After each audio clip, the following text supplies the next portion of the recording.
Foot Clan, assemble. We need you. We need you right now. You got to check out footclanvote.com. Go nominate the fantasy footballers for Sports and Rec and the People's Choice Awards from podcastawards.com. You're really going to help us out. We need you. We need you to come through, Foot Clan. We need that three-peat to secure the best of all time. footclanvote.com.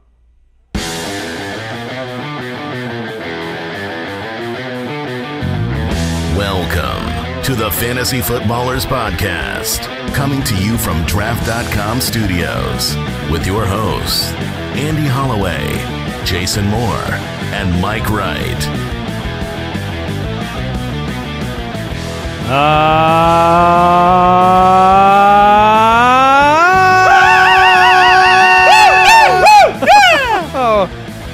Are you okay? He's texting. I know. Jason was texting in the middle of it. Multitasking sources and You get some breaking news? General managers. I'll get back to you guys on that in a little bit. Wow. Hey, babe, what are we eating for dinner? Welcome in. That was so hyped, and Jason's over here texting. I was falling He thinks asleep. he can just bark randomly and ridiculous. contribute to I was this falling show. asleep, and then Andy and you hyped me up, and then I got involved. I gave some shouts. Yeah. Thursday. Yeah, you mailed it in. I heard it. Thursday, Watch the tape. July 12th, 2018, show 556. 566. Thanks, Brooks. 566. Goodness. Welcome in. Great show ahead. Great to be here. It's going so well so far. So great quick question. A fun new segment for today's show that we're going to get into. I promise you this. You'll be smarter at the end. You'll have a better chance of winning your fantasy league in 2018, and you'll have fun. Fair? Fair. Oh, what a promise. Quick question of the day from Twitter. This one comes in from Clinton Bryans. Hey, ballers. Good day from Australia. Oh, bonjour. Bonjour. Any tips on how you evaluate a player's trade value in a dynasty league? Thanks. Love your work.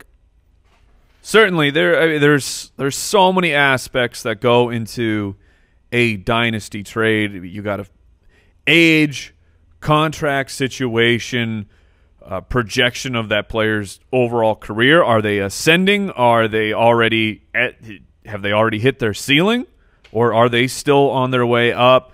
And how does it help in affect your team? Because in dynasty, you might make a trade that on paper, or you plug into a calculator of some kind, it says, well, you've lost. You've lost the trade. You did not get fair value, but you actually won because you took an asset and you improved your team where you needed some help. Yeah, I think dynasty leagues, as much or more than other leagues, are team dependent when it comes to trades because, you know, if you're in a redraft league, everybody's goal is 100% the same.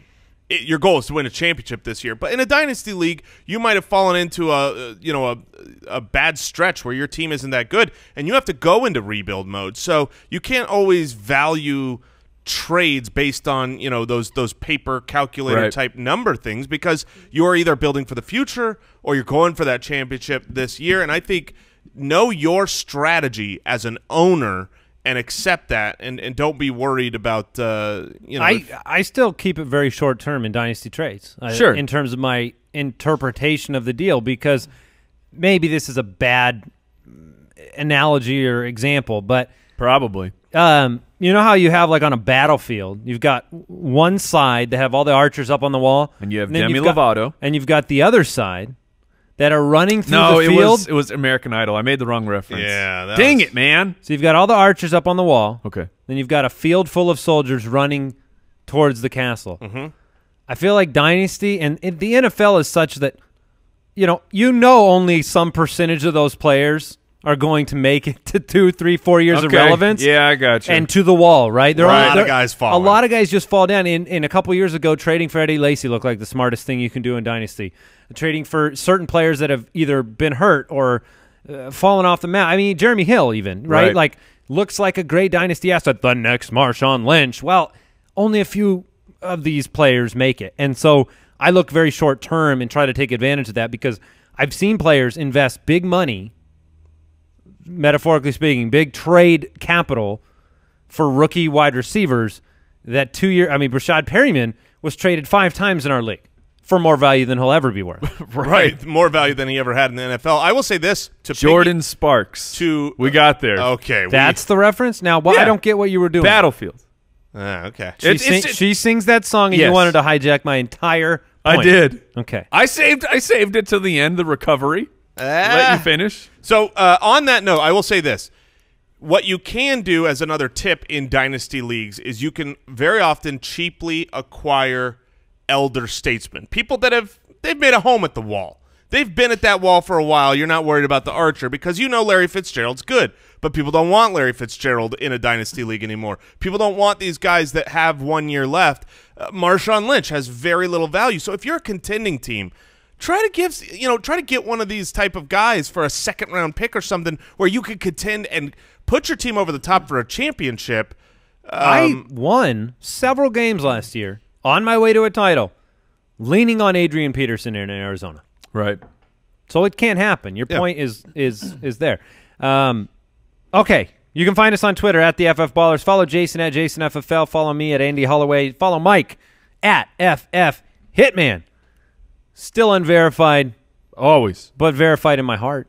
Oh! That's a big upgrade. That's a red check mark. You want to know something? I got a feeling, Mike. Oh, do you? Yeah. What's your feeling? I think you're going to be verified very soon. Oh. I just feel like the winds are swirling the right direction. I can't wait to tell them to take their blue check mark and you're going to reject it? Stick it right next to my name. Yeah. That's the Mike I know. Follow us on YouTube. YouTube.com/thefantasyfootballers. You can click the bell, and then you'll get a notification when we go live with a special event, things like that. Our Minnesota live show, we did that on YouTube. You would have been notified. Very happy. Yeah. And then our community is jointhefoot.com, where you can join thousands of other listeners to form great leagues, get access to exclusive content, bonus episodes. Every week. Every single week. And it's a lot of fun. We built this show. On rock and roll. We built this show so that you'd enjoy your league. Oh. So we want the community. And that was pretty good, Jay. Thanks. See, the confidence you had in that was so much different than your mailbag drop. Well, that's because I went in my falsetto, That's which is what awesome. the mailbag drop Yeah, you realize is. that's how I do it. But I've never realized that. What did you think What? he's singing? You think I can sing that high? I thought you could. I did not realize you were going false because you've got some grumbles to it. My Yeah. false, there's no grumbles. It's just clean and smooth. You sound like the Dr. Pepper guy. Oh, it's a sweet one. Yeah. Ooh. All right. Well, maybe the next clean time and Mike. smooth. Maybe the next time Mike's out of town, I'll There. mailbag and I'll hit it with my false. All right. Well, let's get into the news. News and notes from around the league. And all the jokes Yeah. are over. I was going to say, we were riding so high. And honestly, I wanted, I'll take this because I just have my take that I want to give. And I'll toss it to you. All I was going to say was I dreamed a dream Okay, so here's of an offseason that didn't have yeah. this news and notes segment. The big news is the LeSean McCoy news. I'm sure most of you have heard it by now. If you haven't, a picture was released on an Instagram account. It also claimed that LeSean McCoy of domestic violence against a girlfriend or ex-girlfriend, a child, and a dog. I've been asked many, many times because it's just people wonder, like, what's the worst part of your job? This is the absolute worst part of this job because we are a fantasy football show. We have to report on this news, and I get it. People want to know, okay, well, there's fantasy impacts from this, and you're like, there's real life. How do you move from that news to, okay, here's some implications for Buffalo, and I understand that you got to make adjustments because it's all part of the game. But this is the thing that really, really sucks. We're just going to say that there's very little facts out right now. That's what's being alleged. Either way, there's a monster somewhere. Right. Either someone is shady is guilty of something, or Shady is innocent and being accused of something. There is a monster somewhere. It's a crappy, crappy situation, but that's really all there is to say about it right now. At this point, it is news that there is news coming. I mean, we will find out more information, and everybody wants to react, but we don't know a lot. Yeah. We don't know a lot, so we can't do a lot in that regard. And I guess to the fantasy point, I haven't changed anything. Sure. I haven't made an adjustment based on that news or lack thereof, but we are going to find out more. And we'll report it to you, and we'll walk you through it from the fantasy side. And, yeah, it's unfortunate. It really is. Maybe next year. Maybe next year will be the summer where there's none of this news. Yeah, the world is a little too broken for that, unfortunately. All right, today we are featuring a little bit something We're going to get back up. We're going to get back to the joy. Yeah, well, the drop you prepared for today's segment is great. And before we do that, I might as well just take a second to thank Pristine Auction today before we get into, well, let's call it the meat of the show. Oh, yes. See what you did. Here's what was auctioned recently on pristineauction.com. And by recently, I mean in the last 24 hours. An Adam Thielen signed Vikings jersey, $78. A Tyreek Hill signed Chiefs jersey, $43. Demaryius Thomas signed mini helmet, $77. Randall Cobb signed Packers jersey, $72. Lev Bell signed jersey, $68. Mark Ingram, $74. Kyle Rudolph. Yeah, you heard me, Jason. Oh, man. $67. Wait, $200? $67. Kyle Rudolph? One of our listeners sent me a DM yesterday. They said, I finally took the plunge, jumped on Pristine Auction. Whoops, I bought 7 items. Oh, I've been there.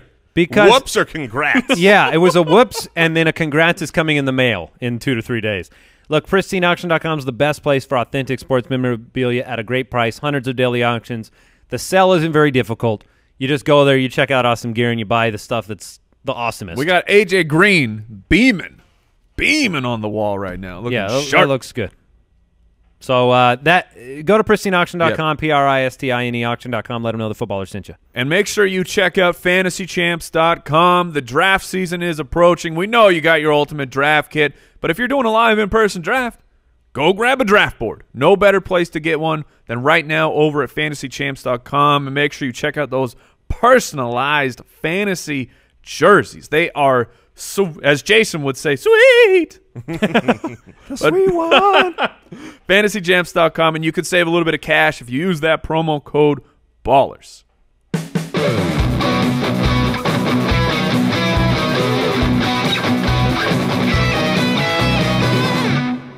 off me, I'm starving.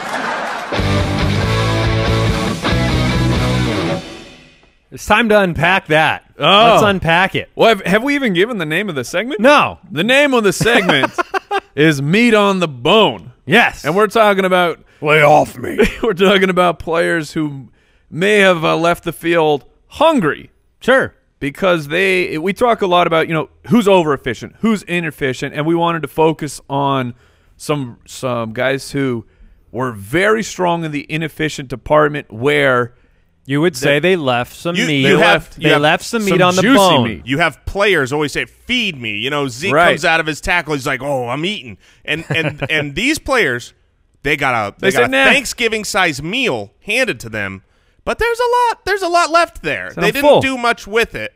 And so we can take that for a number of depending on the player, the situation we're going to go through.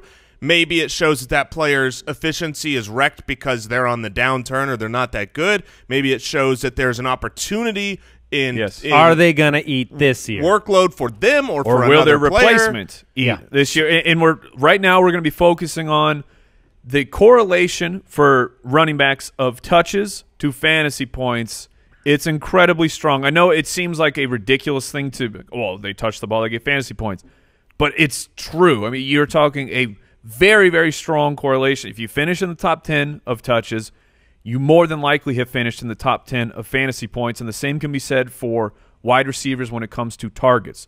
Give me that opportunity. Opportunity over talent a lot of times produces more fantasy points. So the first player that I wanted to talk about was the Infinity Stone himself, Frank Gore. Frank Gore had the 9th most touches at the running back position, 290, but he finished 10 spots behind his touch count to finish at 19th for fantasy. And now he changes teams. He changes teams, and I really wanted more to talk about this situation because there's someone new in town. There is a new sheriff in Indianapolis, and we don't know who it is. But this is the hole being left by Absolutely. Frank Gore. There was a lot of meat on the bone 290 touches in Indianapolis that's being abandoned. That's a lot of touches. And now you have Robert Turbin suspended for 4 games, Nyheim Hines drafted, and Marlon Mack coming back. Yeah, and with his to attack inefficiencies, you can make the argument that his inefficiencies were due to his age, being 34 years old, playing. It's not the easiest thing to play running back, so maybe that's why. But also some of that inefficiency is because the offense was putrid without Andrew Luck. So you've got the volume plus a better situation coming for someone. I believe that someone is Marlon Mack. I think Marlon Mack showed enough on film last year where he was still people say, oh, Marlon Mack was inefficient. He was more efficient than his counterpart who got 290 touches in Frank Gore. Well, that's pretty normal, though. If you have 290 touches, you're generally less efficient than the player that receives less than that and has the opportunity to be fresh and doesn't carry the ball on third down when you're winning. Plays. Fair, but I'm comparing him not just to Frank Gore, but to every running back that was on the roster. So for me, the storyline with Frank Gore, with the meat on the bone storyline of Frank Gore, is the absence from Indianapolis, is the opportunity vacated, it's not Frank Gore. I don't think Frank Gore has a season that impacts fantasy leagues in any way. Miami? No, in Miami I don't, because 1, I believe in Kalen Ballage. 2, I believe that Drake did enough to earn a role. And 3, I think Frank Gore is 35 years old. Look, your head coach can come out and say it doesn't matter, but this is his sunset tour. He's going through Miami. That's where people go to retire. It ended with Fred Jackson did his sunset tour in Seattle. This is just the opposite corner of the United States. And Frank Gore's time is going to be done. Because he's going to come out. He's not going to be half as explosive as either of those 2 players. Say whatever you want about Kalen Ballage. He's going to get to run straight, Jason. He will get to run straight. And when he does, he will run it at a speed better than almost any rookie running back and with more power than any rookie running back. And he'll bust off a play that Frank Gore couldn't do if you put him on a motorcycle. So I just think at this point in time, I have Gore at 54. Jason has him at 43. Mike has him at 36. Mike, tell me why Frank Gore is worth a late ride pick. I don't know if I can explain that because all I'm picturing now is Frank Gore being handed the ball, putting a helmet on, and jumping on a motorcycle. Yeah, like the Kia commercials. Yes. That's how he gets straight line speed. And then just leaping off the motorcycle. Yeah, touchdown, baby. Evel Knievel. So but I have Frank Gore ranked just at the edge of a running back 3, and that's based off of touchdowns. The Miami running backs, they weren't scoring a lot on the ground, and I think that Frank Gore can still earn that role. Obviously rankings change over time as we get closer to the season and things are trending heavily for Drake and Ballage. I will make my adjustments, but right now I think they brought Frank Gore in for a reason, and he's a battering ram still. At 3.9 or whatever it is. Frank Gore. He only got 1 yard to go. Frank Gore. 3.9 is fine. Frank Gore, greater sign, Damian Williams. Sure. And they gave Damian Williams a lot of work when Jay Ajayi left. Damian Williams was running ahead of Kenyon Drake for some unfathomable reason until he got injured and then Kenyon Drake came. So I do side with Mike in the sense that I think Frank Gore will be involved. He's a vet they brought in to play a role, but it's going to be a 3-headed. Anybody like Miami this year? No. As a team or the city the fantasy or the team? options? As a team. Because we're going to transition into talking about. Well, yeah, Miami. I'm just saying none of us I think that they're going to be a team that's going to get the opportunity to run the ball as much as they'd hope and like. Sure. And that's what happened to Isaiah Crowell, our next player on the Meat on the Bone segment. Isaiah Crowell last year, 15th in touches. Yes. 30th in fantasy finish. His opportunity was, this was greater than people remember. This is like giving an Olympic diver a kiddie pool to practice in. The team was so bad last year, right? Winless. Sure. So you give somebody But now they switched him to an above-ground pool, right which is larger. Hey, that's good, but you're not wanting a to do doughboy. a dive I from believe high they call up. those doughboys. Is that true? I thought that was a sandwich. That's a po' boy. Oh, yeah. Doughboy. Yeah, there's the I Pillsbury believe doughboy. kind. Yeah, It's also I believe a nickname for veterans of a certain war. a doughboy. Yeah, I believe so. No, How do like- you spell the dough? Is this like Pillsbury? yes, doughboy pools. Well, there you go. Not a sponsor. Wow. But definitely accurate. and Shout out correct. to Doughboy Pools. Gonna have like 5 minutes of fun in those. It's like the Kleenex of the tissue category. The brand they got They're branding the on brand. lockdown. They're the brand. Sure. Oh, there goes Larry Sure. Fitzgerald. But the reason more that I wanted to highlight Isaiah Crowell, one was, a massive outlier in terms of 15th in opportunity, but ranked 30th at the position for fantasy points. And you look at Pro Football Focus ranked the Browns as the 14th best offensive line last year. Yeah, that's not. We thought they'd be better. We thought they'd be better, but that's still a top half offensive line. Tons of opportunity. They are losing their best player, of course, in Joe Thomas, he's going to Miami for a different reason. But what do you guys think of seeing these kinds of numbers? And then you have Carlos Hyde and or Nick Chubb as the grinder for that team when Isaiah Crowell got 234 touches. Well, you almost have to make a choice here, right? You have to say either Isaiah Crowell was really bad, which kind of was. like in and of himself. It wasn't Right, just right. like you either have to It was determine that, independently bad. yeah, independently the opportunity. Either the opportunity there is bad, in which case somebody coming in to take over 15th most touches or share 15th most touches doesn't represent very much, or Crowell was independently bad and it was his fault, and Chubb and Hyde are somehow going to, and what does that translate to? Crowell finished 30th. Right. So let's say they're much more efficient, but they're splitting what equates to the 20th best running back, but it's Hyde and Chubb. So that's still going to hurt you. This is something that's interesting that the Foot Clan should be aware of. Mike and I were going back through several years of data of where people's opportunity versus their fantasy finish, where they landed, because we wanted to see the trends of, like, for these guys who were very inefficient, do they bounce back? Do they DeAndre Hopkins back, or do they fall off? And we have to say that there are both. Both things can happen, but the majority was very clear. Yeah. That when we were going back through this list, it did not look good. The guys that had a lot of volume, who sucked with that volume, that was very often basically the last year of relevance for their career, and you didn't know it then. So for Frank Gore, for Isaiah Crowell, I lean more on the side of Isaiah Crowell is, if he got that volume and wasn't able to do anything with it, his situation is not improved to the point where I think he's going to be better this year than he was last year. That's fair. Ajayi, 232 touches, 17th in the league, 36th in fantasy, and yet a whole cauldron of change all Yes. year long, Oh, right? I mean, changing of course. teams, changing roles, changing opportunity. Do you throw it out? I mean, do you throw Ajayi's season out to a degree? Because he was great on a per-touch basis in Philadelphia. Right. I think he was over 5 a carry, wasn't he? I think it was like 5 point. I can figure that out for you.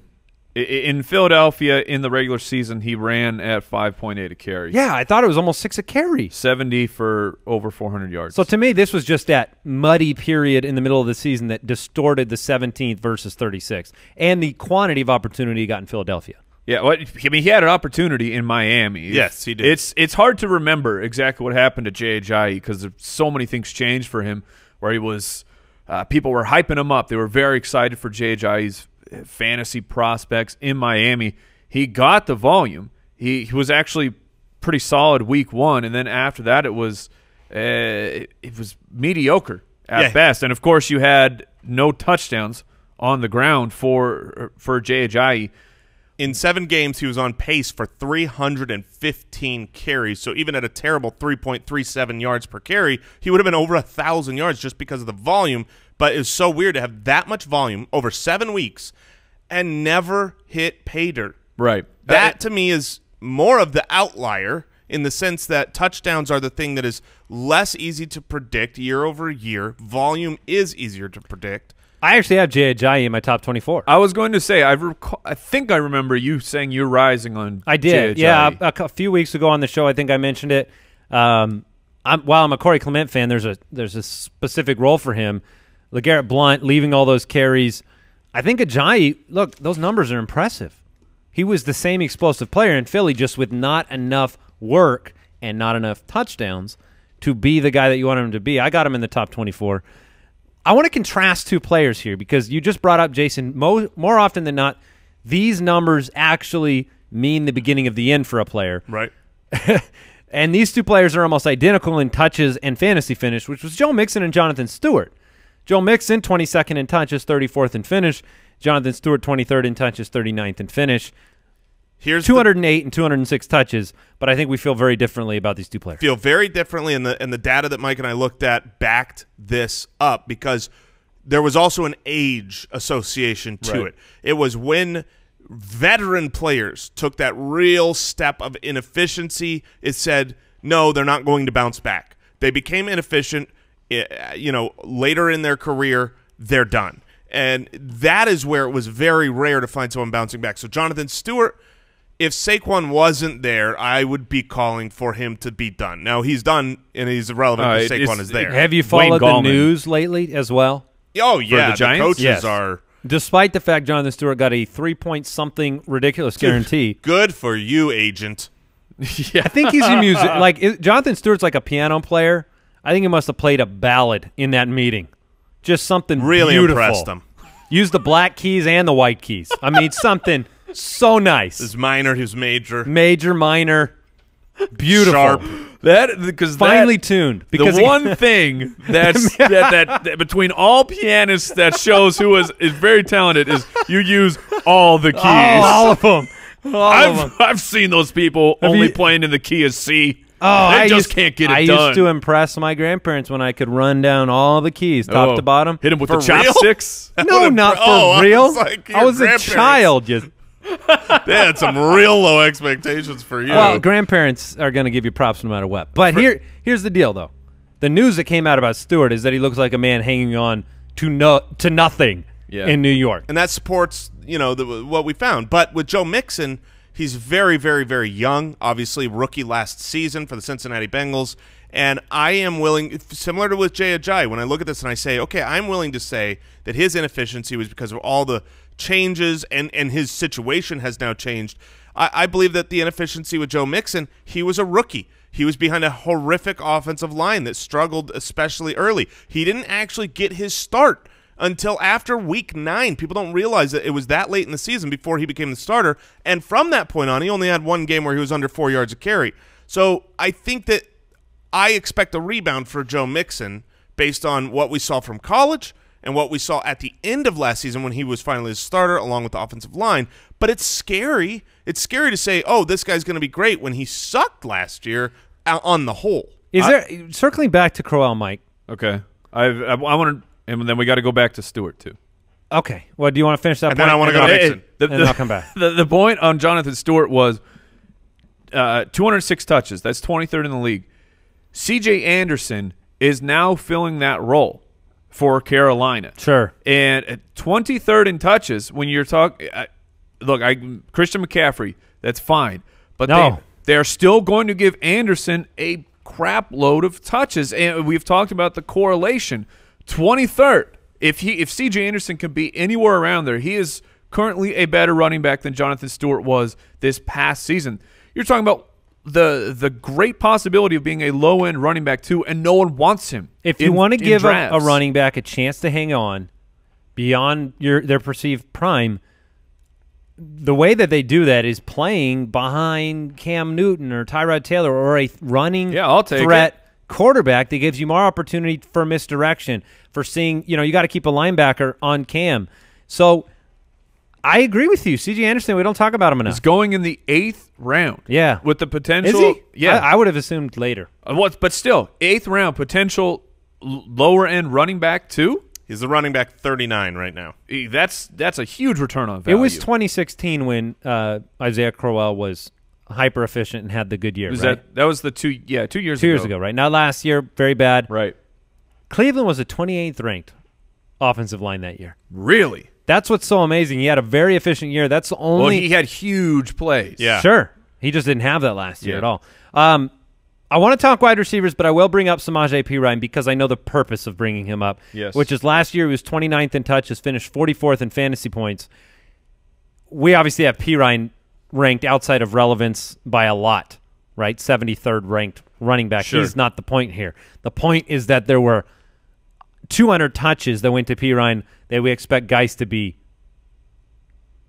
swallowing up. And Samaje Perine received starter touches in 8 games. Yes, very Only 8 games of getting it where he got the bulk of his carries, and he was 29th in touches. Demaryius Thomas, He's going to feast in the running game, and I've said this before because we've sparred about whether or not Geis will be a 3-down back. He won't. He won't be a receiving back. He will never touch 40 receptions, according to me. You won't even touch him. No, he won't. He won't get near that. Can't even touch that number. reception. But puts the hands up. Oh, yeah, no, I won't touch it. That's 40. He lets a hit in the face for Jason.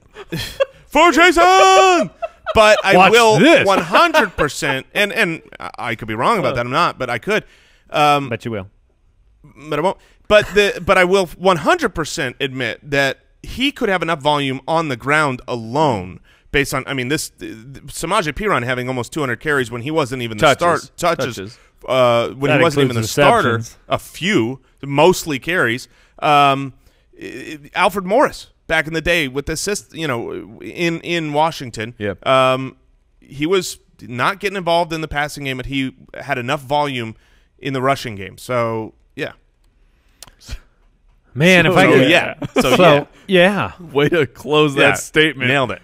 Stuck the landing. Let's talk about underperforming wide receivers, right? The correlation between total targets and fantasy finish is very strong. There are a couple big-time outliers that stand out, and in this category, that's a real bounce-back opportunity because if you're that big a part of the target share, generally fantasy points follow, and the things that can pull you out of that can be total touchdowns in proportion to those targets, right? You just have an outlier year where you don't have enough touchdowns. You don't end up in the end zone. You get dragged down on the 1-yard line. Like Calvin Johnson a few years ago had 6 times he was dragged down on the 1. The worst. So that hurts you. But let's talk about some of those players. Demaryius Thomas, last year, under 1,000 yards. I think that was kind of the headline that's shotgunned out there to the fantasy community.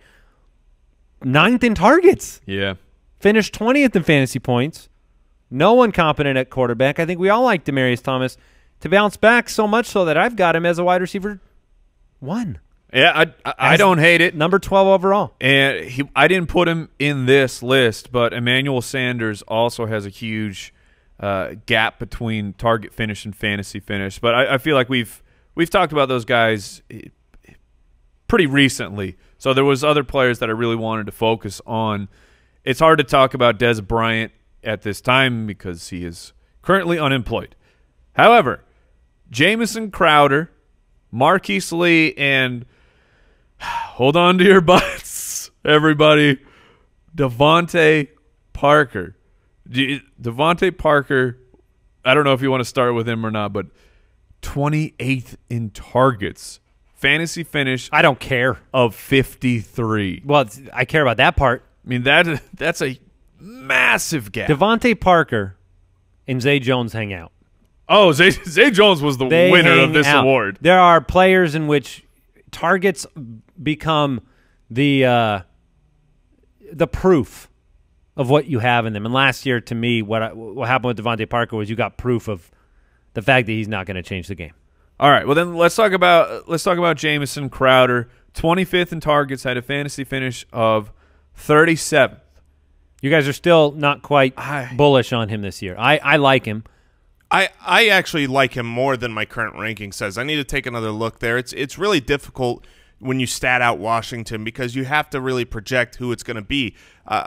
Because I like Paul Richardson, because I like Jamison Crowder, because I like Jordan Reed when he's on the field, it's really hard to actually say who's going to be the guy to get it done. I was going to say, poor Josh Doxson didn't get a mention. And, you spread the ball around, and, and maybe that is what ends up happening, is that the ball gets spread around so much that Crowder isn't able to. But he still got the targets. That's right. That's what the Last point of this is 25th in targets. He should have finished either as a low-end 2 or a high-end wide receiver 3, and yet he was a wide receiver 4. So you believe – I know it's hard to project.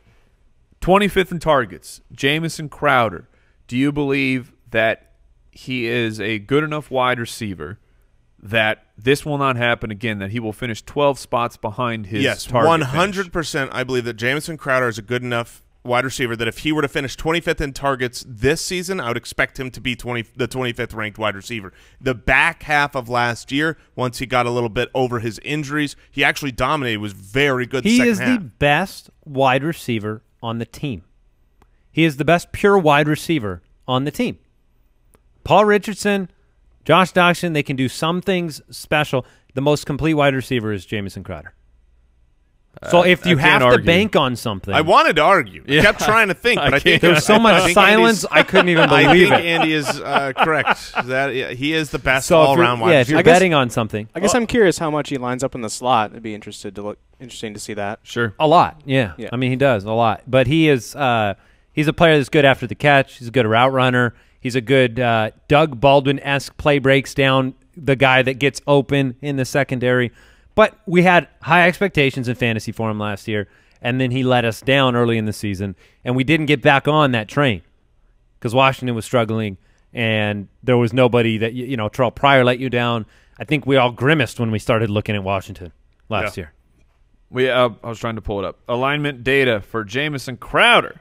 Thankfully, we have Matt Harmon's reception perception, and Jamison Crowder was among the top just under 70% of the time in the slot.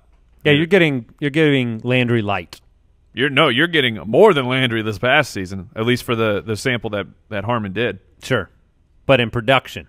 Oh, yes. Yeah. Yeah. Oh, you're getting light, L-I-T-E. Yes. They're not even spelling the word properly. All right, so who do you want to talk about next, Mike? You want to talk about Marqise Lee? Yeah, we need to talk about him. You've got reception perception up. Why don't you break down Marqise Lee for us? 28th in targets. Hold on, I got to 41st in fantasy points. Marqise Lee's season is my fear for Allen Hurns. Okay? Marqise Lee's season in 2017 is my fear for Allen Hurns in 2018. De facto, number 1, targets to support a wide receiver 2, 3 range, and yet not efficient enough due to a mixture of Dak and just not, facing top coverage in a tough division. That's my worry. I'm not saying that's what will happen, but if I saw a bad season from Hurns, it would be one that looks like Marqise Lee's. Yeah, I guess the difference here is what you think about the players, whether or not you think Marqise Lee is a quality wide receiver. Obviously, he was drafted to be that, and whether you think Allen Hurns paid to be that too. I think he's a good receiver. I think you just saw him facing better coverage, being the de facto 1. But he's still and Bortles. Well, would you still have Marqise Lee down as the 1 for that team? I mean, if they end up against a tough DB who does shadow, you think he's going to be on Lee? Yes. Who would you? Right now, I do. No, I agree. Now, I'm just saying, that's a problem. The argument for why he was bad last year is the exact same status that he's in this year. His situation. Oh, I don't think Lee's going to get better. No. Yeah, unlike Demaryius Thomas, who has a quarterback upgrade, Marqise Lee's in the exact same situation, perhaps a worse situation now that Dante Moncrief has come in. D.D. Westbrook is healthy for the whole season. He wasn't last season. Cole broke out. Austin Seferian-Jenkins. Marqise Lee is a guy that I've just been avoiding, especially after seeing what Harmon charted him at, how he was a red flower. He was a rose. And it was not a good. It was a dying rose. He was a rose. All of his charts are red. Very thorny. Very thorny.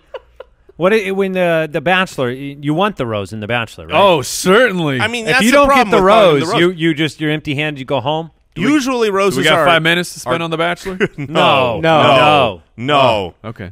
Usually we roses are good. And so that's the problem with calling him a rose, It's got to be like it's a dirty rose. It's a Well, every rose has its thorn, Jason. yeah. Didn't you know that? Sticking with the music theme. Very nice. Thank you. Okay. I mean, those are the guys that I really Des wanted to Bryant highlight was this the year. one that, 12th in targets, 24th in fantasy finish, inefficient, problematic. Getting older. No one signed You know, him. there was one other Yeah, not piece of news separating. that I didn't bring up earlier, and that was that apparently DeMarco Murray's going to sign.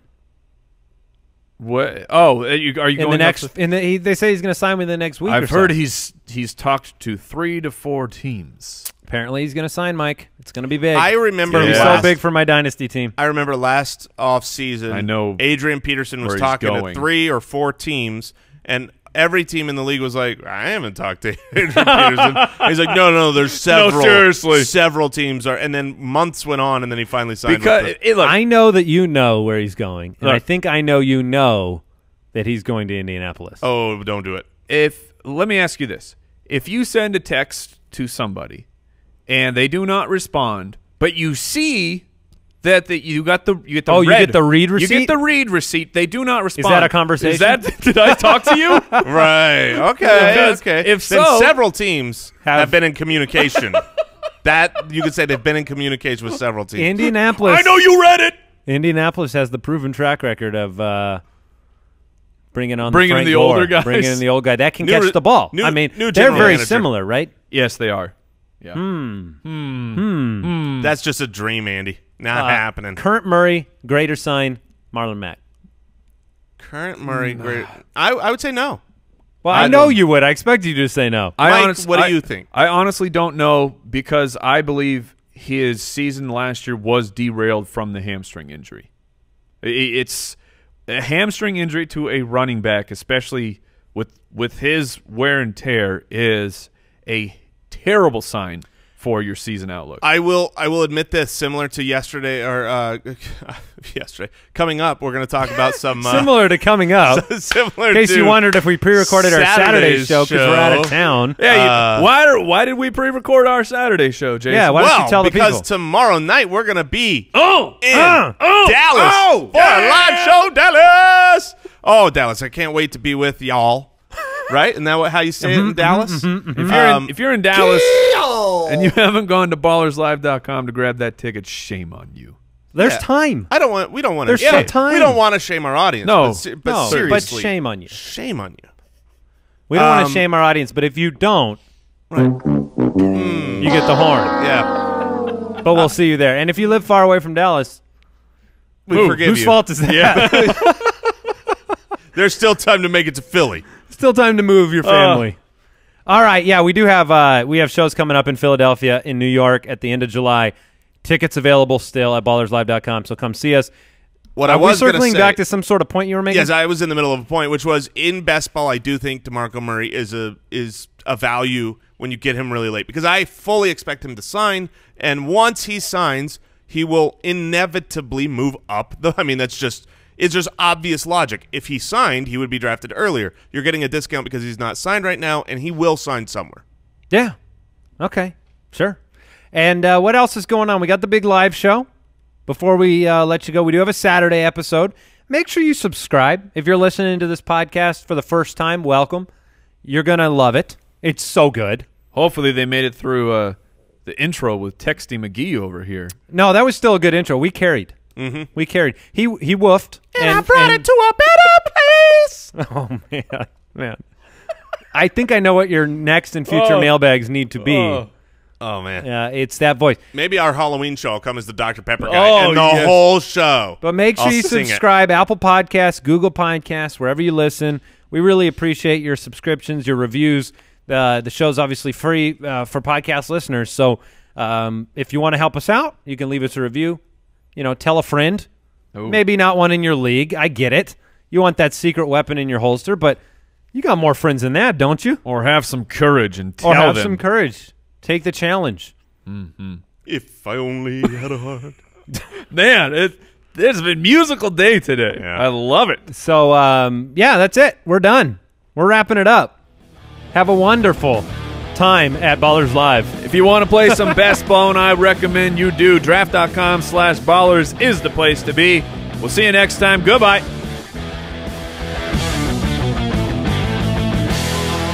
Thank you for listening to another episode of the Fantasy Footballers Podcast. Join our fantasy football community on jointhefoot.com and follow us on Twitter @TheFFBallers.